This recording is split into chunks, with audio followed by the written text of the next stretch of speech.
قرآن میں آیا ہے ان اللہ لا یغفر ان یشرک بہ، اللہ کے ساتھ کوئی کسی کو شریک ٹھہرائے اللہ یہ بات بالکل بھی بخشے گا۔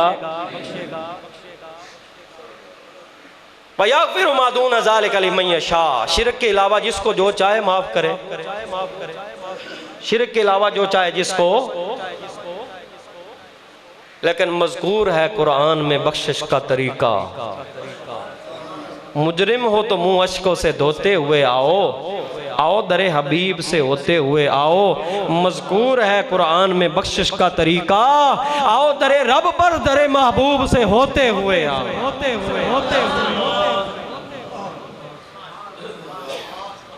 وَلَوْ أَنَّهُمْ إِذْ ظَلَمُوا أَنفُسَهُمْ جَاءُوكَ فَاسْتَغْفَرُوا اللَّهَ وَاسْتَغْفَرَ لَهُمُ الرَّسُولُ، نبی کے دروازے پر آ کر اللہ سے بخشش چاہیں۔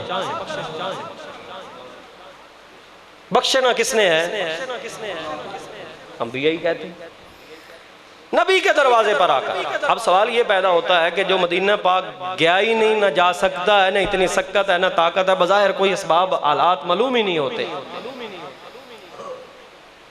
ان کا کیا بنے گا؟ اللہ تو فرماتا ہے جاؤ کا، تو جو جا ہی نہیں سکتے ان کا کیا بنے؟ وہ کدھر جائیں؟ وہ کدھر جائیں؟ سوال پیدا ہوتا ہے کہ نہیں ہوتا؟ کہیں سے تمہیں اس سوال کا جواب نہیں ملے گا۔ آؤ اہل سنت و جماعت کے علماء حقہ کی بات سنو، تمہیں یہ بات سمجھا دیں گے کہ نبی کے در کی حاضری کی دو صورتیں ہیں۔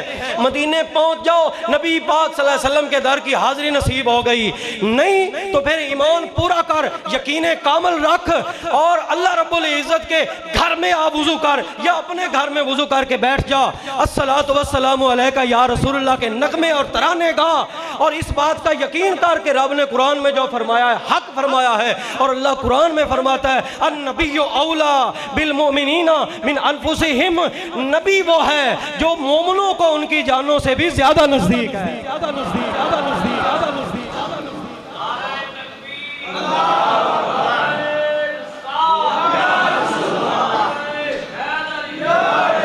اب ہم کیا کریں بھائی؟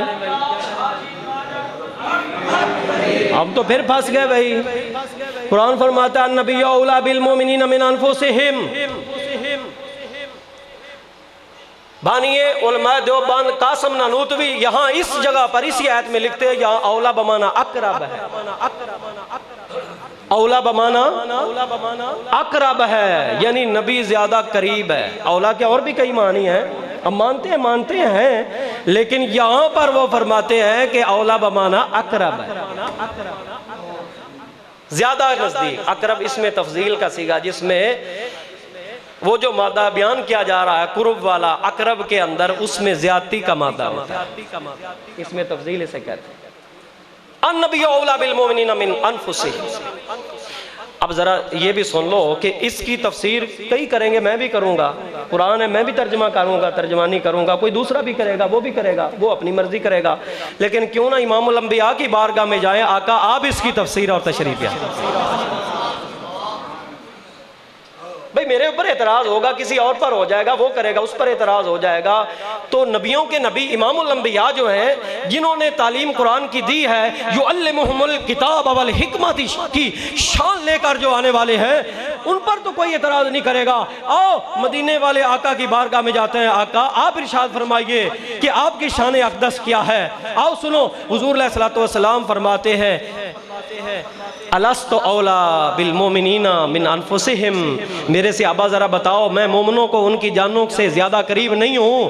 قالوا بلا یا رسول اللہ، سب نے بیک زبان آواز دی کہ کیوں نہیں آقا، ہم دل و جان سے تسلیم کرتے ہیں، جب رب ہمارا فرما رہا ہے النبی اولا بالمؤمنین من انفسہم، تو ہم سب یہ یقین کر چکے ہیں کہ آپ مومنوں کو ان کی جانوں سے بھی زیادہ نزدیک ہیں۔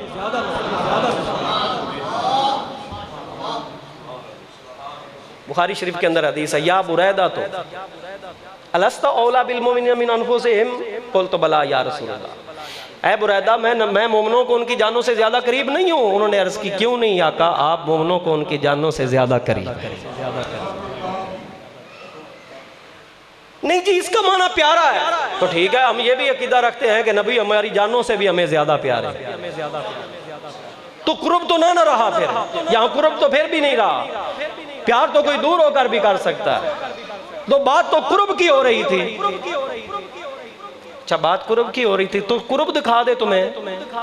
حضرت معاذ ابن جبل رضی اللہ تعالیٰ عنہ کو نبی علیہ السلام نے یمن کی طرف گورنر بنا کر بھیجا. جب وہ چلنے لگے مدینہ سے باہر گئے نا، وہ جو لے جا رہے تھے نبی علیہ السلام ان کو، اس کا شان میں پھر کبھی بیان کروں گا. لیکن جب مدینہ کی وادیوں سے ذرا باہر نکلنے لگے تو حضور علیہ السلام نے فرمایا لعلک اللہ تلقانی بعد عامی ھذا، معاذ جا تو رہے ہو لیکن یہ ملاقات آخری ہے، اس کے بعد تیری میری ملاقات نہیں ہوگی.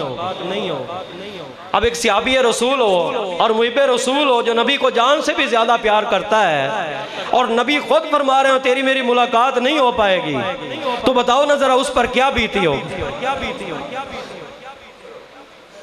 کیا حشر ہوا ہوگا. ماں باپ کسی کو کہہ دیں کہ اب میرے بچھڑنے کا وقت ہو گیا، اللہ کے وہ کوئی بات جو کر رہے ہیں وہ کوئی ایسی تو نہیں ہے کہ لوہے پر لکیر ہے، بس یہ ماں باپ کہہ رہے ہیں اب یعنی چند دن کے مہمان ہیں تو ہو سکتا ہے وہ 10 سال جیئیں، کیونکہ ماں باپ کی بات کوئی قرآن حدیث تھوڑی ہے. یہاں تو نبی فرما رہے ہیں جن کی شان یہ ہے، رب فرماتا ہے وَمَا يَنْطِقُ عَنِ الْهَوَىٰ إِنْ هُوَ إِلَّا وَحْيٌ يُوحَىٰ، میرا نبی بولتا ہی نہیں ہے، بولتا اس وقت ہے جب اللہ کی طرف سے وحی کا نزول ہو جاتا ہے.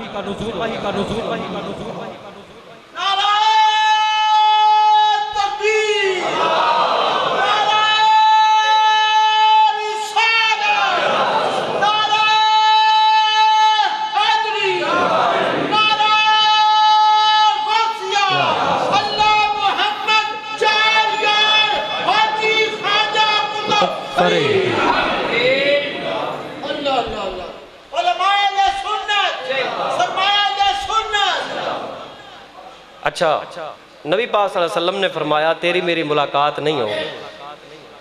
اور وہ دوسرا بیلی وما تدری، وہ بھی لیے پھرتا ہے ما تدری. بخاری پڑھی ہوتی نا اگر، یا سیکھی ہوتی یا کسی سچے عاشق رسول سے پڑھی ہوتی تو پھر یہ اعتراض نہ کرتا. وما تدری نفس بأی ارض تموت، کوئی نہیں جانتا کہاں مرے گا. اور بدو بخاری پڑھ تینوں پتا چلے اس آیت دا مطلب کی ہے، پاگل ہو گیا. حضور علیہ السلام کے صحابہ کا عقیدہ رکھو میرے مسلمان بھائیوں، تب چھٹکارا ہوگا. کیوں؟ جنت جانے کے لیے عقیدہ بھی درست ہونا چاہیے، عمل بھی درست ہونا چاہیے.